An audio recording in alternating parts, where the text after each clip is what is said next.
welcome back to Cover Slaves, the show where we play Warhammer 40k, and really it's all about dementia awareness. It's very important to take care of aging rule sets, and it's important to be sensitive. We might be in the will. Yeah, we might be in the will. And in honor of exploring that theme of dementia, we'll be playing Maelstrom again, because I hate my life.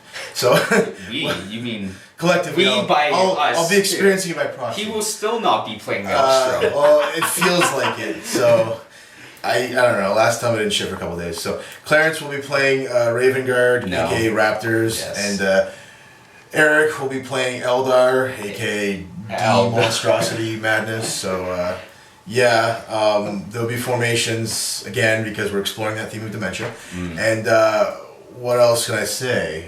We're prepping for. Well, I'm helping him prep for a tournament. Right. Yeah. Tournament next Sunday. Tournament practice. So FGB. That's what's Power Fists and Psychers, Yes. June 28th at Frère de Bataille in Hull, Quebec. Canada. Which is also in Hull. Anyway. Canada is not in Hull. Hull is in Canada. Something like that. We will see you Other later when we countries don't discuss armies and the lack of terrain rules.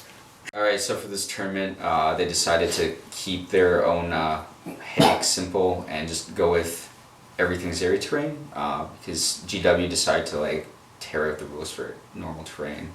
They wanted us to forge their own game for them. So starting with over here, we decided that this is going to be a ruin, and this is going to be area terrain, and this is going to be a ruin, and this is going to be a ruin, and this is going to be a ruin, and this is going to be a ruin, and this is going to be area terrain, and this is going to be area terrain, and this is going to be a ruin, and ruins are basically area terrain. And ignore this because this is my fortification, but right. That's the only thing that's not area terrain. That's the terrain. Unfortunately, because they're just saying basically go by the book, there's no mechanic for fighting over barricades, fighting through ruins, multiple floors, many floors, anything like that. So I'll be interested to see how people do that at the tournament. If it becomes an issue, I'll just point them to the relevant rules in 6th edition, and they can go from there. Anyway, we'll be back with our armies. Hey guys, Kane here with the Eldar army I'm helping Clarence play or test out against. So we're starting off, I got to roll the Warlord trait this time instead of our usual picking, so I ended up rolling twice and getting Knight Attacker, so I've decided first turn's going to be Knight Fight because why not? Other than that, going from the front here, we have stock Farseer, we have an Autarch who is the commander. The Banshee Mask is for show, but the fusion gun is real on him. Yes, the struggle is real. I knew someone was going to sit there and snicker on that. All the Aspect Warrior teams that you see with Exarchs, so that would be the Command Dire Avenger team and the 2 Fire Dragon teams, are part of the Aspect Host. So I chose +1 ballistic skill for them, so we're looking at ballistic. Interesting to note, we are playing with formations this game because it's in the tournament. And D weapons. They're on a modified list. So 6 Dire Avengers with an Exarch there. They all have the +1 ballistic skill in a stock Wave Serpent. In the center here, you will see 3 Falcons. They are flying the squadron, so they will be deep striking. You have 2 5-man Dire Avenger teams, each with Exarchs, again part of the formation. Barebones 5-man Dire Avenger team, no transport purchased for them.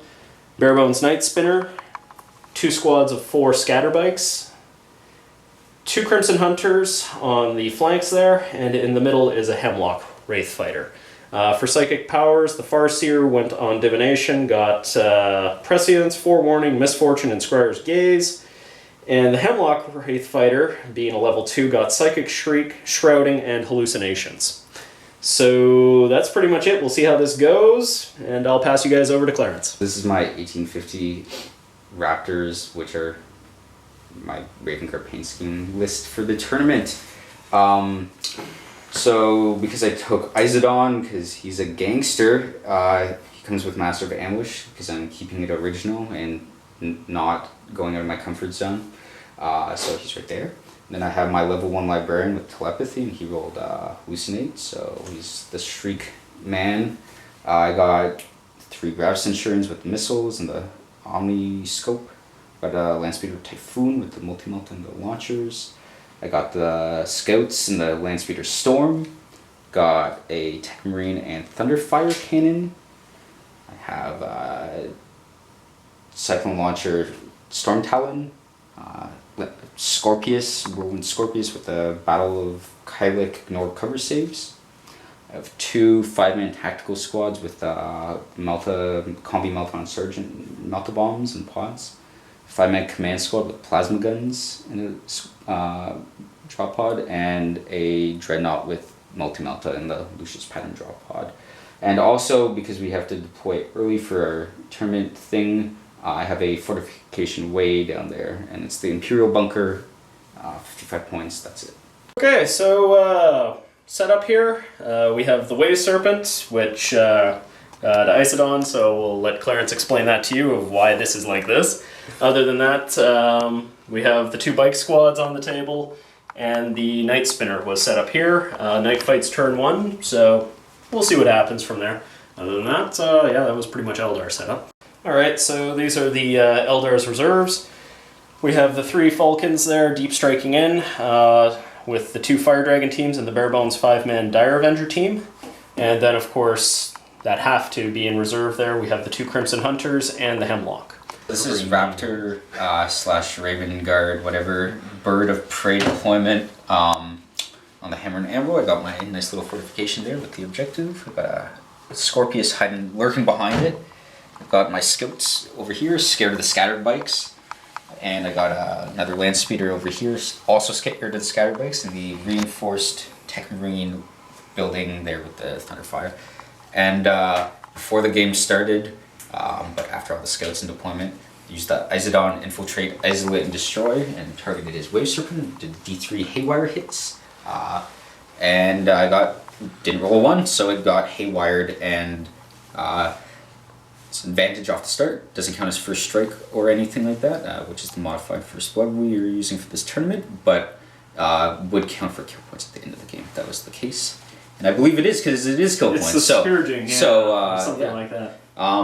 That's it. I'll show you reserves next. So this is Raven Guard Raptor reserves. Plane has to be in reserve as normal. Got my 2 mini combi Melta squads in the pods. The command squad with Isodon in the pod, and the Melta Dread in his mega pod. And just over here I have the infiltrators, so the Scouts are in the speeder, and the Centurions, the Librarian, are in the bunker. So right here we're stealing the initiative to beat Eldar turn 1, so I'm going to randomly select one of the dice to add to the disrespect. I think this is the... Oh! There we go, disrespect makes it work. See it? Bottom of turn 1. So That's how it's done. Alright, so after my triumphant, awesome, impeccable stealing of the initiative, I went first. What came in drop pods was the Lucius with the Dreadnought Stinging Bark and Melt the Gun Squad. And I wanted to kill this piece of shit here. So I shot at it with many things. He jinked, he dodged, I blew off the top, I did 2 hull points to it. It's not dead, but it's pretty almost there. It's not shooting. For barragements, I shot at them with the Thunderfire, and it scattered, and I only killed 2 guys, and the Scorpius scattered off this. So not much happened turn 1. Yeah, the Typhoon Speeder moved up a bit to shoot at that. He passed there. I just didn't hit. That barely moved. Nothing really moved. And that's it. See you at the end of Eldar turn 1. Guys, Kane here at the end of Eldar turn 1, so not too bad. Somewhat successful. So, starting over here, the bikes ended up thrusting back to that position after firing into the Marines that were disgorged here, killing 2 of them. 3.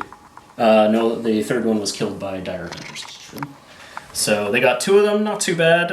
Had to keep away from that guy there as best I could, just in case he decided to come out and try and charge. From there, the Night Spinner that was here ended up turbo boosting all the way to here just to get out of the threat range of going down quickly. That, and I'd like him to be around to annoy people and capture stuff. The commander and his team ended up shooting into the Marines over here, killing 1 of them, and then battle focusing into here. The Farseer got up Prescience, Scryer's Gaze, and Forewarning, so they do have a 4+ invul, which will be nice. And last but not least, the bike squad over here earned me first strike by dropping the Landspeeder Typhoon. Yeah. With something like 4 pens and 2 glances. So, not too bad turn 1, I'm not complaining. Other than that, I guess we'll pass you off to Marines. Oh yes, the one thing we did forget was the Maelstrom. So we both said that neither of us got it this turn, just to make it nice and fair. So we will be doing that next turn, and we will see you at the end of Marine turn 2. So this is the bottom of Space Marine turn 2. I got all my reserves in, so just starting over here. The Storm Talon came in, shot the bikes who jinked, killed a couple. I shot at them with the multi-melta stuff on the Dreadnought. May have added to it, I don't exactly remember. Nope. Over here, the Scorpius was out of range, which I failed to pre-rear, so I just wasted the shots. And the Thunderfire scattered, and then I was able to march it back, do 1 wound, which he passed and failed to pen the tank. The squad missed with their melta guns on the tank, so that was also good. Moving down here, they moved up 2 and took some pot shots at the bikes, didn't do anything. My command squad landed here. 2 of their guns overheated and killed them, and then I missed many times, so I got a bunch of wounds, still killed it down to 1 in each, so they're kind of less overpowering now. But see you at the end of Eldar turn 2. So came here at the end of Eldar turn 2. All my reserves came in thanks to Scryer's Gaze and the Otark's mighty +1. So we're starting over here. First thing off, the Crimson Hunter flew in to the position you see him. Oops, sorry, clear it. And took some pot shots into the back there, scored 1 hit. It was a pen, and I managed to immobilize him, so he's not going very far, but I was kind of hoping for a destroyed. Whatever. The Hemlock Wraith Fighter so far has failed me miserably. Missed both the well, no, sorry. He scattered 1 shot onto the drop pod and failed, and then the other one scattered 7 inches off this way and did nothing. He also rolled Snake Eyes for both of his psychic checks. So I'm glad the old Perils of the Warp is gone, but at the same time, that's 185 points of you failed me so far. Night Spinner that's damaged, moved to the position you see him in, just to close the door after the Dire Avengers under there fired into here and did jack shit. Farseer did get up prescience. Damn you. The lone jet biker that was there ran all the way over to here to cap this objective for the Maelstrom.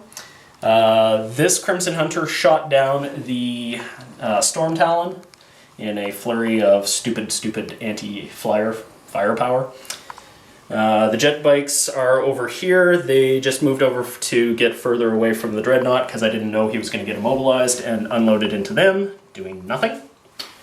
And of course, the retarded bullshit that is the Eldar Falcon Sky Strike formation. The Falcons came in, they don't scatter, so they came right here, disgorged the 2 Fire Dragon teams, because it counts as only moving 6 for some reason. One of them destroyed the bunker and forced the devs and the Libby out. They were not pinned, they took 1 wound on the Sergeant, and the Falcons opened fire into them, doing nothing because the Libby bounced it all. But because there was damage on the bunker, they have to snap shoot. And the other Fire Dragon team, which is over here, got 1 melta shot through. The Tech Marine was closest, and he died. Out of 2 hits, he failed one of his 3+ covers. Yeah. So far, Eldar is doing much better than turn 1. Things are kind of stupid. I got both my Maelstrom points to his 1. Mm-hmm. So we're going to see what's going to happen with this whole thing at the end of the game. Other than that, pretty eventful Eldar turn 2, so we'll see you at the end of Marine turn 3. Alright, so this is the bottom of Space Marine turn 3, starting way over here. I moved my 5-man squad up to get a position. I killed a Dire Avenger with a melta gun. Over here I killed his tank with a melta gun, so that's a dead 2 now, no more annoying weaponless tank flying around. I shot all my Stormbolters at the Hemlock. I hit it a couple times, but didn't manage to glance it through. The Dreadnought killed one of the 2 jet bikes over there and made it fall back. My command squad moved into the cover over here. Moving down over here, the Landspeeder Storm shot at the jet bike, but I missed a lot and didn't get to the armor. Here I shot the Fire Dragons and charged them, and he held in combat, which is excellent. But I also failed to get the 8-inch charge off of the scouts, so you win some, you lose some. Yeah, it's looking dicey, but see you at the end of Eldar turn 3. So here we are at the end of Eldar turn 3, starting over here.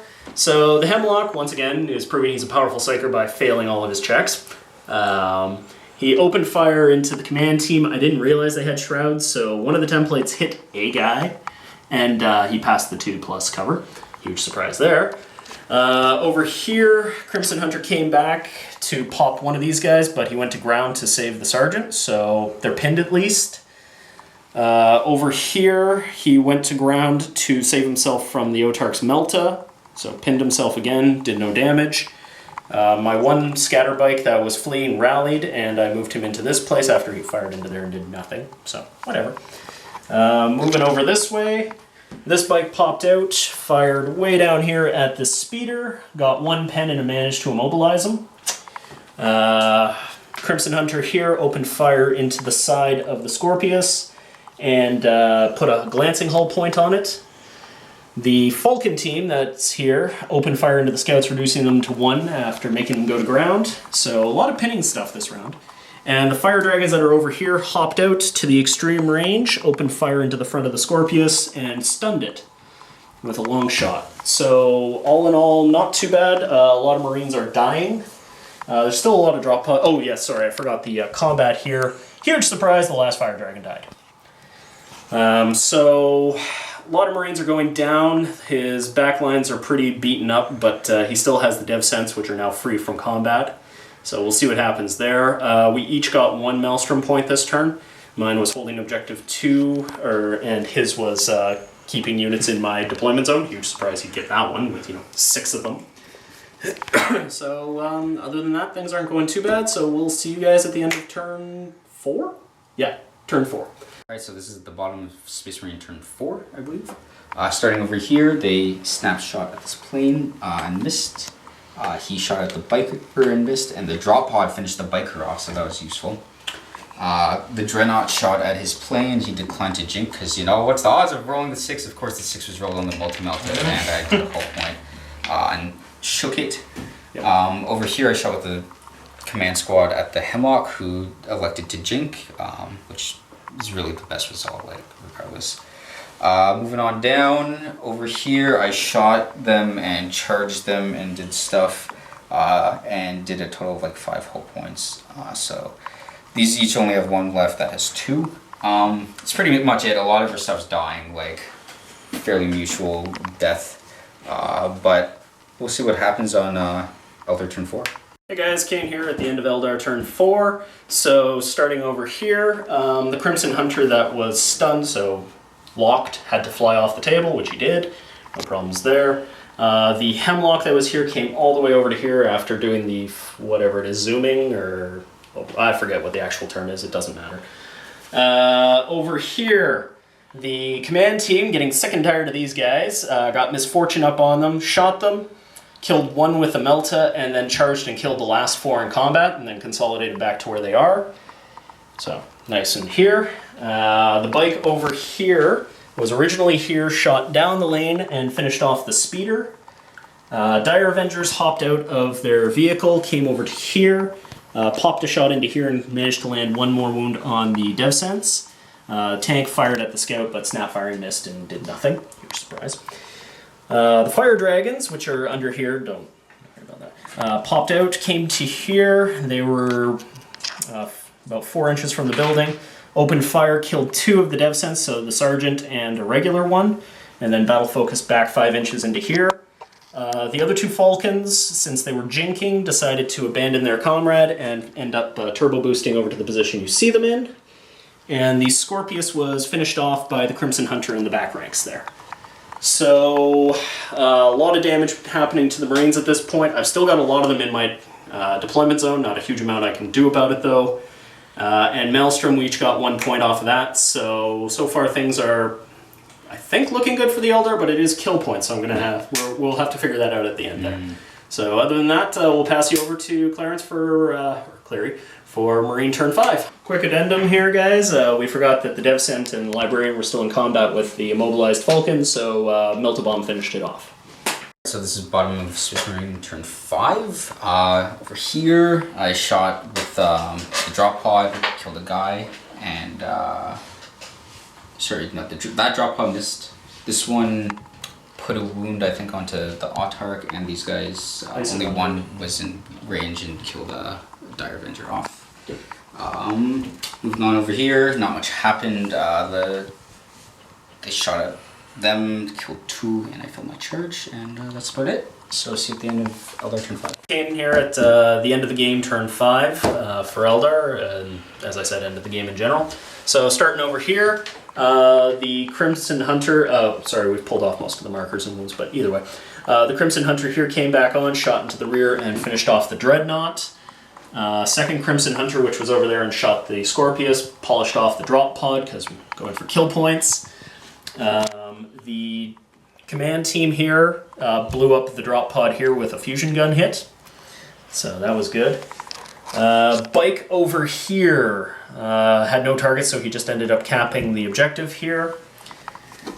The Fire Dragons came out, killed the last Devcent, but the Librarian was out of range. And then the Hemlock finally did something useful. D-weapon. And hit the Libby. He blew his 3+ invul and took 2 wounds from a D site, so died. D-weapon OP nerf.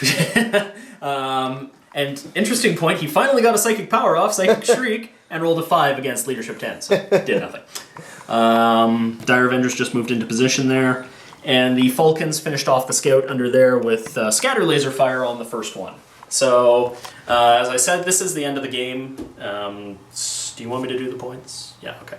So for the primary, it was kill points, which ended up 11-5 in my favor.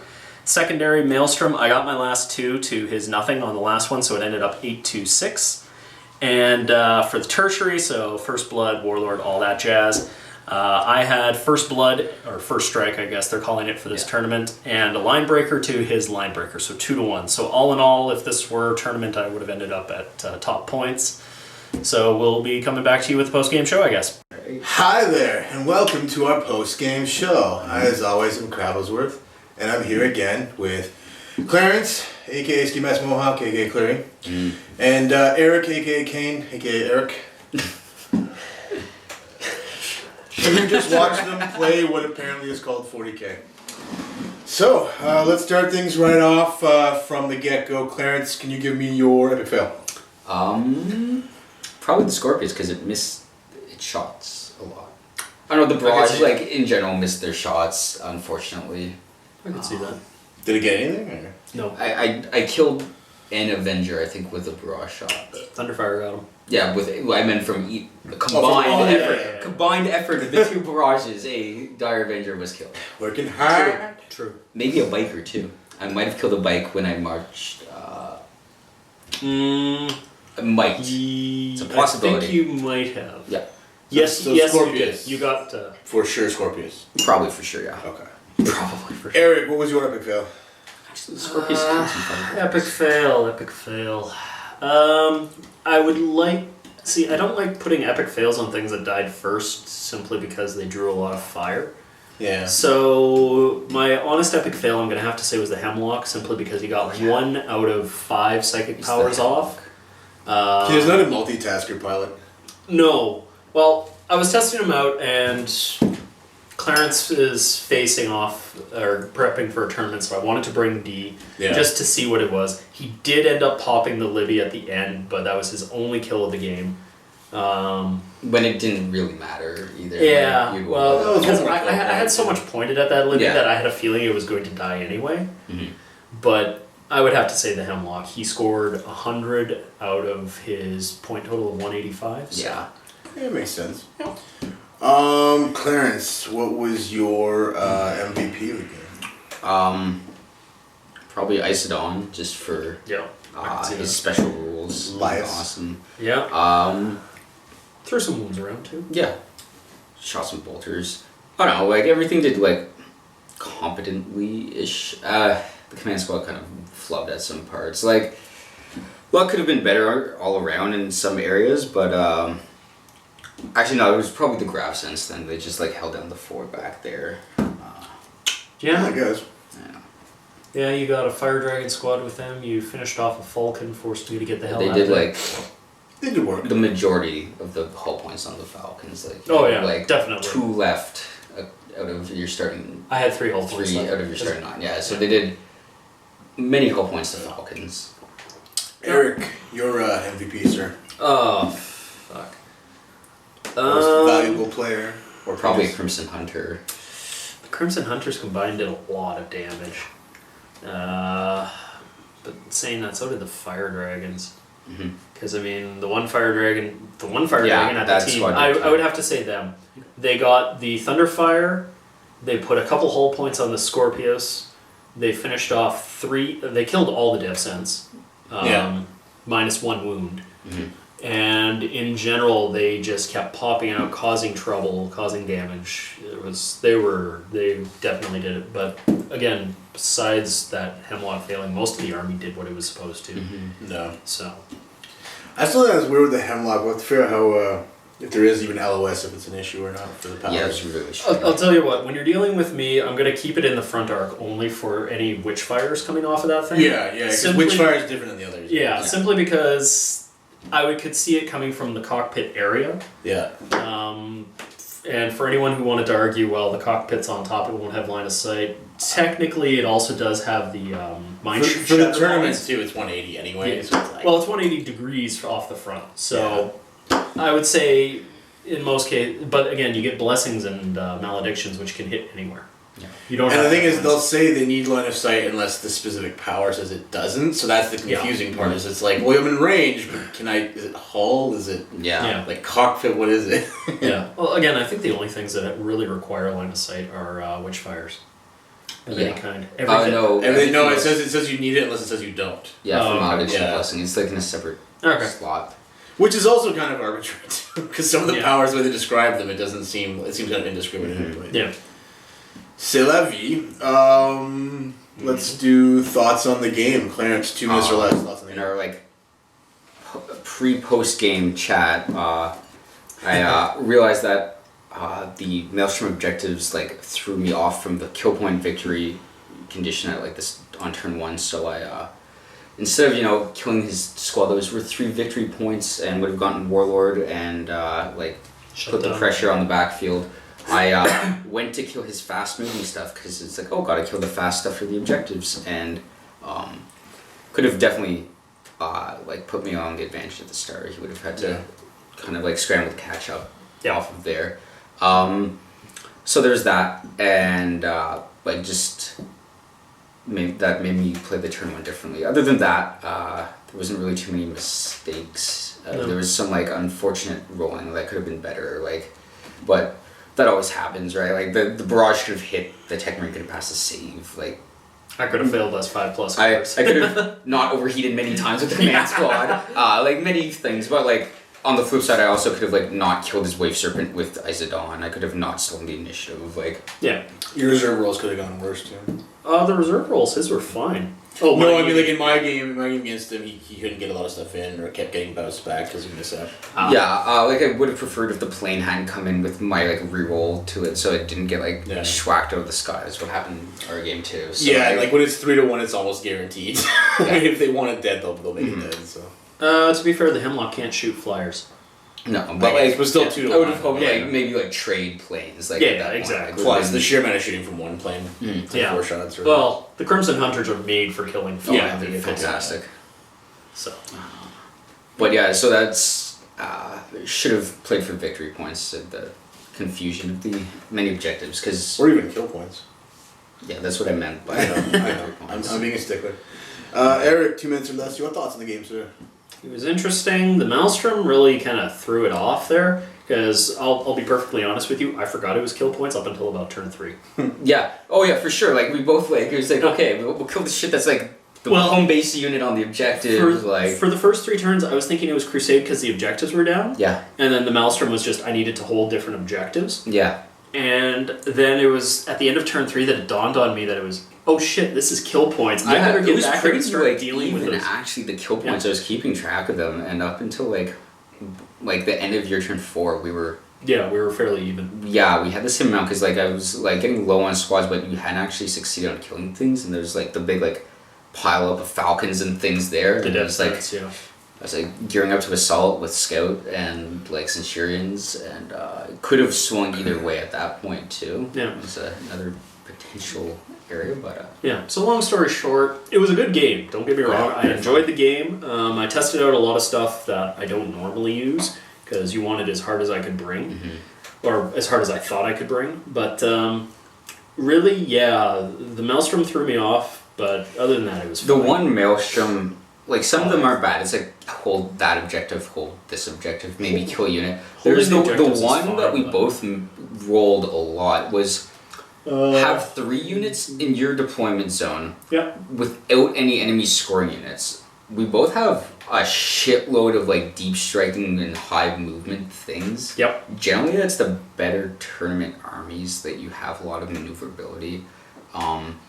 So unless you're, like, the Curian Kron that like didn't take wraiths for no reasons at all. Like you like, or like maybe like tank guard. Like you just will never not be like you can never achieve that one. Well, you and I both roll a turn 1 and like you both look at it and you're like, well, I'm not getting that. Yeah, it was, especially when it's coupled with like get like units into the enemy's deployment zone. We both got like get units into the enemy's deployment zone, then that one. It's like, well... Yeah. We need GRAM to encourage you both to be better at rolling. What? No, it's army buying. Yeah, that That's too. his thing, like... Besides the Wraith Knight, I literally own almost... And Forge World, I own every model for Eldar. In multiples, except for, of course, the characters. I think that the comment, though, at least for the deployment zone one, is I'm a guy who hates skill points to begin with, so like you'll always take a long route trying to get me play that. But it really does seem odd to me that like you get 1 victory point, kill point, whatever, how you're doing it, for things that are of great variance in difficulty. Clear your entire deployment zone of assholes while still having or move 1 jet bike to that objective. Right? Like on parity. Yeah. At one point, you would have had the equivalent of 9 units for me to kill in my deployment zone. While still having to have 3 scoring units of your own there. Yeah, it's like, no, like, deal with the important shit, like. Well, that was just it, was you had Isodon, 2 tac squads, the command squad, Dreadnought, who was immobilized, and 4 pods. And all their pods, yeah. Well, I mean, you can modify it, but the core game mechanic is already arbitrary. It's again, it's random. It's not. There's no probability. There's no I've rolled this 3 times. I can't roll it again. Let's go to number 4. Yeah. Or there's nothing to keep it in check. And it's kind of sad because I almost wish there was more of a metagame between you with those objectives. Like it would almost be like a betting system or something to spice it up because you both kind of go, oh yeah, that thing. Like you forget about it 1 turn. The first turn you guys both forgot. I mean, I'm not helping much either. So, but it's like one of those things where it's going to be rough to forget that in a tournament. Yeah. Because if you both have to go around where neither of you get the points, like that could be huge. Right in front of you. They have like a table on the package where it's like you write everything down. It's just something you got to keep track of. You got to keep track of it because if you don't, it'll fuck the whole score up. Oh, the other ones that I found were a little too easy were the take and hold specific objectives. Like, I rolled take a number 2 objective. Like the third and that's just it too, because it's not like you have to do it in the movement phase. You have to be there at the end of the turn, right? Yeah. So it's like with that plus turbo, you're gonna get it. Well, that was the other thing, was that one actually was advantageous to me because you stole the initiative on me. So as long as I had something mobile, I knew I could have that objective every time. Yeah. But yeah, this is like the 3rd time I've played Maelstrom for like this tournament. Yeah. And any of the take and hold like X objective would just like have either objective 1 or objective 2. Generally, the person with the momentum's getting the objectives too, because you're like, especially if it's an objective mission, like because you're going to be on the objectives to start with, like you're going to want to be there, and then it's like, well, yeah, like a deep strike pods to like contest yours to start with, and then like I have mine like in my base area, and then it's like, oh, hold your opponent's objective 1. It's like, okay, well, my pod's on it, like and my squad's also on it, and it's like flambe. That's always weird too. You roll something that you just have. Like, it's just sort of, well, that was her. Yeah. Like the kill point one is always like the kill an enemy and it like gives like potential back, but like there's a difference between like, oh, you might have like the opportunity to do this if you're behind, or it's just like you can't do that. Like there's like there are armies in my deployment zone, like, and I have to deal with it, and then like I can't get a unit across the board to theirs at the same time. Like No, like any army that is not an Eldar type will be having a hell of a time dealing with that. Just because none of them can move 48 in a single turn. Well, that's the joke to me. People say Maelstrom makes the game even. I'm like, no, it doesn't. Eldar's already arguably one of the better codexes, not the best, and you're just handing most Maelstroms to Eldar in a lot of ways if there's movement involved. even if you don't modify, it's like cast psychic powers. It's like Eldar have it. It's like, exactly. shoot, like go flat out. It's like Eldar. Like Short of like the fortification one. it's like assault you. You're It's like well, basically I'll always be in on the- position because I can move fast. So Eldar. Yeah. I'm still- Kill a flyer. It's like Yeah. Crimson Hunters. Same. I'm still like, just swing picturing an boss, Eldar too. list Yeah. that's like it's not even creative, just like as many scat bikes or whatever, you know, a lot of bikes, and it's sort of it's gonna do good in killing stuff. It's gonna do good in moving. It's gonna do okay in theory on the scoring and deployment zone stuff because again it's really fast. It's kind of like why everyone loved the Wave Serpent in its old iteration and so on to its new iterations, because like it did everything. It did everything you needed to do to be good at 40k. It was fast and it killed stuff. Yeah. And it was tough. Yeah, Fast, that's- tough, killed stuff. That's the only thing that bikes don't have is they're not tough. Yeah, that's pretty much it. But they have the numbers now. They have the That's numbers. just They're it. cheap. They have sheer firepower. They're to cheap, help and upgrade it's it. the range. But again, it's if you can get into that range, or you have the barrage. Yeah. You can draw Barrage that them. hits. No. Yes, that too. So yeah, no, I don't know. As I said, I'm not showing up to this tournament. but Yeah. Yeah. Also because I'm busy that weekend. Whatever. To me, it's just the missions are. Maybe I'm autistic. I just can't keep track of that much shit. I really can't. I like objectives primarily, and I mean I get why people don't, but I feel like you have enough terrain to be fun. I really wish I missed the idea of cycling through like what gets OS. Like I love that idea of like fast attack, heavy support, elites, and you just do that for like normal scenario first round, then each subsequent one has something else that scores. It might bring it back to like caring about having FOCs again, or like actually maxing out FOC slots or whatever. I think it'd be fun, but I mean that's just me. I'm playing 5th edition apparently. Part of it. Hey, I'm not even ashamed of that. It's the better edition. So it's like, yeah. it's like you're listening to the Beatles when they were good. Well, okay. I'm not arguing that 5th edition was a better system. Yeah. I don't know. I my concern for this is the record keeping, and thank God they'll be on the thing right in front of them. Yeah. But that's because I didn't even realize until you had brought it up that each of the formations had the different charts on the Maelstrom. Like I was just thinking like, oh, it's just the same chart 4 times, and I'm like, oh my God, like that's even more stuff I'd forget about. So yeah, I don't know. At least I can read. So that's in theory, if I've got glasses. But yeah, it was an interesting game to watch. I never love watching or playing kill points, but this was decent. Because we forgot it was kill points for like a good half of the Basically, game. right, yeah. We're like, oh fuck, That's fuck. what's so like, funny about the 4 objectives on the board that kind of mattered if you rolled it, I guess, right? Like, Well, that was what was like, throwing me off. I'm like, Yeah. oh, there's objectives. I need to keep holding. It's so Yeah, hardwired exactly. It's in I you, need like, to kill that's them gonna fast be enough. important. Yeah, Yeah. just gotta kill the bikes to get rid of the objectives. Yeah. Like, no, you don't. Like, Yeah. you should have killed the guys command over team. there. Like, As always, we hit 4 gigs because we're using a point and shoot to shoot video. So we're not really sure where we cut off, but we were shit talking 7th. I'm pretty sure. Eric, go ahead. Yeah, as I said, I don't mind the concept of pickup games. I kind of stepped out of the tournament scene. I might step back into it, but we'll see. I think I'll wait until the books come back. Like most of the books come out right now. Space Marines. Yeah. They just came out. And Yeah, I everyone know, plays but- Space I Marines. know, so but we're everyone, still missing- no Yeah. excuse to not be good. We're missing Tau. We're missing. We're not really missing talent, most to be of- honest. No, true, but you know what I mean. We're still missing around a third of the books right now. Orcs, Grey Knights, Blood Angels, Dark Elder, Space Wolves. Wow, ironically enough, they were all released in 7th as well. Yeah. On top of that, we I have, feel like orcs are in an abuse shelter right now. Like they're not even in the game. So yeah, we're still missing a lot of the books. Yeah. So as I said, I'm gonna probably stay out of it until most of those books show up. I'll keep playing games. I might do a few pickup games, but I have to get the time. And again, I don't mind the games here because we're already starting on the same page. I don't have to have a discussion of how this is going to go. And We have terrain rules. In the Yeah. basement. Yeah, I don't have to sit there and go, so, how are we doing this? Oh, we're doing it this way, and then have people melt through and just, oh, for fuck's sakes. So, 7th, get rid of the randomness. That's really my issue. Psychic powers go back to the pay for system.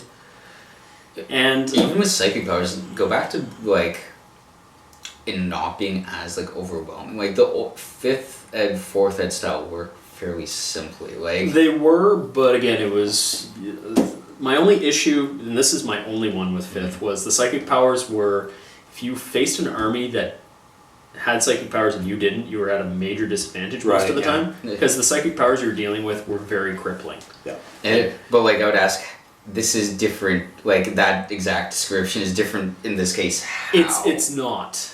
The thing is though is if they had made it where take the fantasy system for canceling powers. It's a better system. Yeah, the half-assed fantasy crossovers is the real problem. It's like we'll take challenges, and 6 of the challenges work fairly similar to how challenges work in fantasy, except no one I'm safe from everything. The overkill. Overkill wasn't applied. Like the points, you could overkill the individual model for bonus points, and then they're like, we'll fix that by letting you to attack spill out and into the challenge. Like then there's no point challenging. Why? Well, to be honest. 40k never should have had challenges. No. There's 2 factions that might do challenges, which would be Chaos with Khorne, because let's face it, I'm pretty sure Slaanesh, Tzeentch, and Nurgle won't waste their time with challenges if they don't have to. They could have done it organically too. If you're charging, just make sure your closest guy is in your HQ, and then use your full distance to get in base to base with their HQ, and then it's now we're cooking. Well, just do the usual way. Characters could split attacks, and the characters could pick. Yeah, Everything else could not. Yeah, that would be nice and simple. I'd like that. It was a simple system. Yeah. But psychic powers, go with the fantasy's version of stopping them. Yeah. And have it pay for the powers instead of this random every time. Because at least then you can tool this already potentially dangerous and cheap character. Because most of these psychers are dirt cheap. Oh yeah. Dirt nasty for sure. You're making them now pay more for them, but they're tooling it so you don't feel gypped on what you're getting. Especially if your opponent gets the full divination spread or invisibility, all that fine, and then you roll it's like, well, fuck me, I got on my Marines the auto rally thing, it's not very useful. Yeah, exactly. I mean, Eldar powers, if I could pick them, I'd use them. Guide Doom classics, Guide Doom and Fortune. Yeah. So, yeah. But yeah, right now, if you play a real psyker, intensive list, the demons, even Space Marines can tool it up pretty hard now. Shriek made it kind of I'll just take a guy for Shriek, and I don't really care what power I have. Guard. Oh, it's invisible. Guard cool. can do it too if they want. Yeah, Eldar for sure. The warp charge is also, it's that metric problem of they do not represent very well the power of the power. No. Some are warp charge 2 and you're baffled. Some are warp charge 1 you're baffled again. Yeah, exactly. Okay, here we Shroud go. is 1. And yet Misfortune is 2, even though it got brought down a lot from what it used to be. Mm-hmm. And yet you have ones like Shriek, which are 1. Yeah, and that one, although it has a lot of variables, when it does well, it does very well. Yeah. Well, The no cover, all the... If you're rolling averages against things that are not Leadership 10, you should be dropping 3 to 4 guys per Shriek. Because your average on 3 dice should be around 10 to 11. Yeah, it's 10 and a half, I think. Yeah. They added the whole, BS factor, which I guess somehow balances. But that's just rolling to hit with your yell, Yeah. But again, though, you have most psychers who are ballistic skill 4, minimum. Right. I mean... So rolling that to hit doesn't really make a difference. Mm-hmm. And if you happen to be mixing powers, I could sit there and theoretically do telepathy and divination. I could go prescience. Right. I get a reroll on that psychic shriek now. It's a shooting attack. It fires as 1. Oh, I got the 1 reroll. So. Clarence, thoughts on 7th there?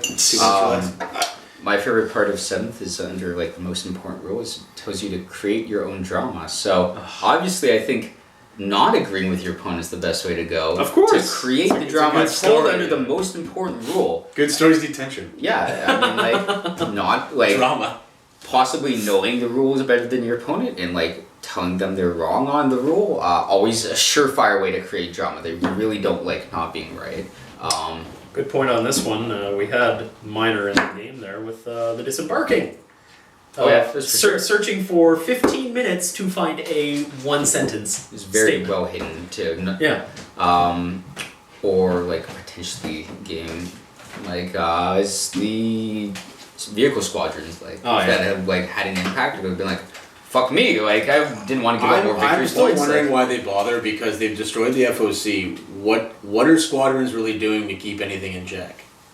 I'm just serious. Like if you want to run, let's just say you're going for not even kill ability, just crazy MSC, you could probably run like a fucking 30, 40 unit army at this point. Yeah, so it's like, bad. like why are we caring about squadrons? I just don't care. Like, I'd rather it work better. It's very It made weird more because sense. like you get a lot of more like vehicles for your squadron, but like they all have to shoot the same unit. Well, the one that makes no sense Yeah. to me is on the firing fields. It clearly states where vehicles can fire, but yet somehow squadrons of vehicles can shoot through each other. Yeah, and then of course they could be like spread out by 18 inches, and you assault the first tank and destroy all three because of magic. That one baffles my mind. Yeah, I don't know. It's just it's heavy abstraction for a game where we're now caring about like model by model who gets closest and all that stuff, and that's something that baffles my mind. Is it has very very abstract terrain rules now, like incredibly abstract. But they've added an insane amount of detail, not just for being able to see for line of sight, but like who's getting killed and who can't be killed. And those two things seem very at odds at me if you're trying to either speed up a game or slow a game down. I don't mind the game being slower if I'm getting what I feel is a good amount of detail, but it seems to handle it very wishy-washy. I hate the line of sight from the eyes. That makes no sense to me. Just No. because the guy's supposedly on a base covering an area. Well, in fairness, in 7th, it's from anywhere in the model, but that actually presents far more problems. Yeah. Well, again. It's because they want to assume, I guess, he could be in any position, but Yeah, but I think you're kind of stuck with the model where he is, just in terms of stance, at least. But I know, but it's still one of those. Yeah. Really, come on. I understand abstraction, but at the same time, it's just because we can't change the physical. Like a Dreadnought can't crouch, or a Raid Knight can't crouch. Like you so have it's sort of- for example, like if you do it from the eyes, then it's like, okay, well now my guys are in an open top vehicle. I'll pick like the point on the vehicle I'll where fire you don't get from cover, like the where you don't tire get or where you don't get cover from, or Yeah. and I get the side arc or the rear arc, and Yeah. then like, or especially with and all like 20 like Luda shots are coming from like the rivet, Hey, there. hey, like, now don't take away from orcs. They need it. I mean, like that's one example. Well, there's Like, the moment too where you blew up his bunker, and it took us like 4 minutes to figure out who was taking the wounds. That won't matter anyway, 'cause it's 2+ save. Yeah. There's so much of that in 7th where you're spending so much time for the specificity because you have to. Like we're following the rules, we're good people.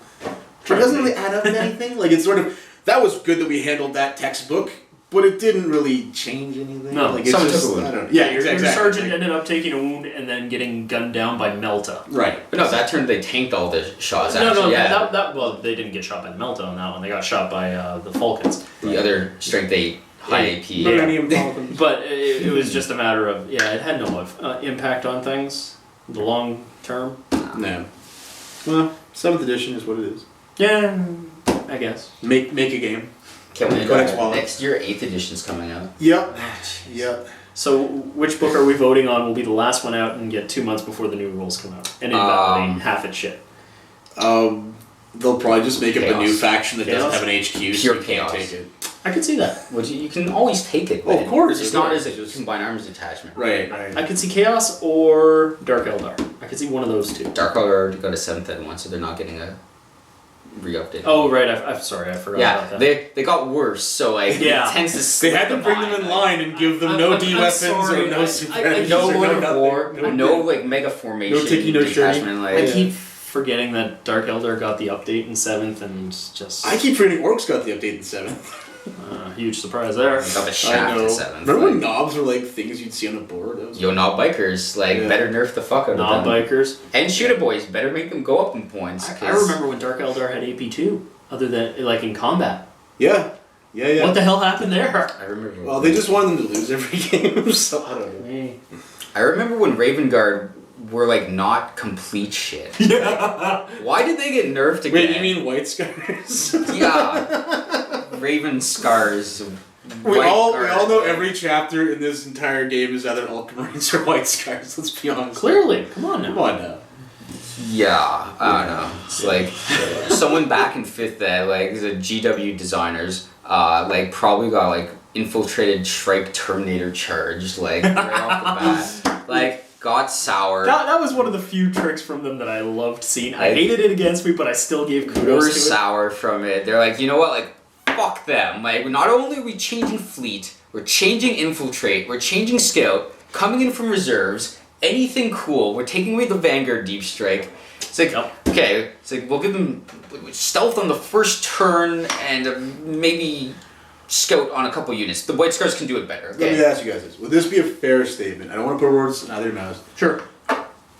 When APOC was a thing, when we weren't all being forced to play it, did you play it every weekend or like once in a while?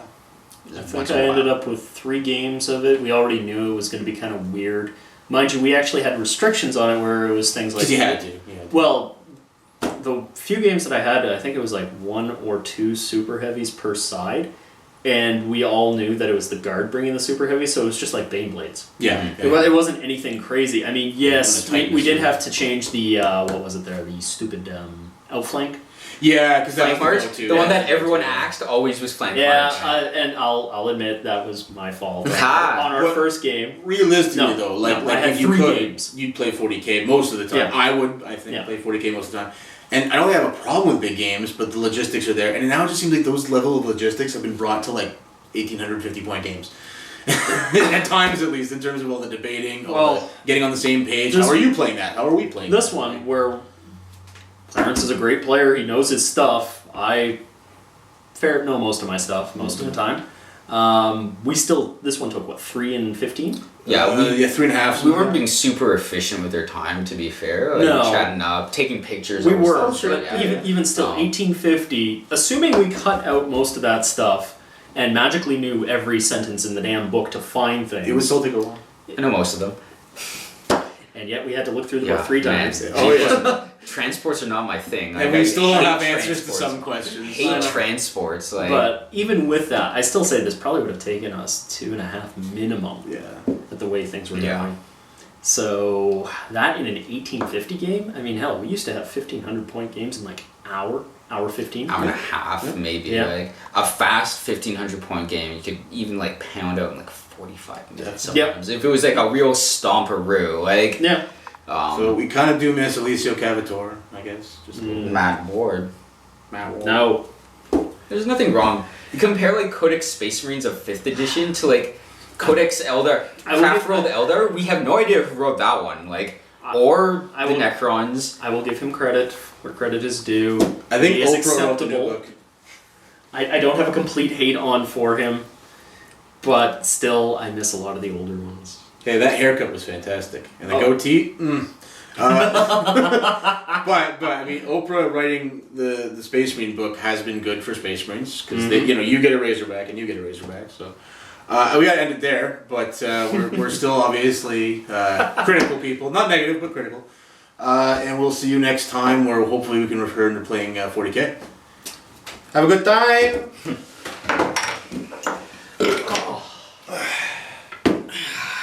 Finally, I can scratch my nuts. There we go.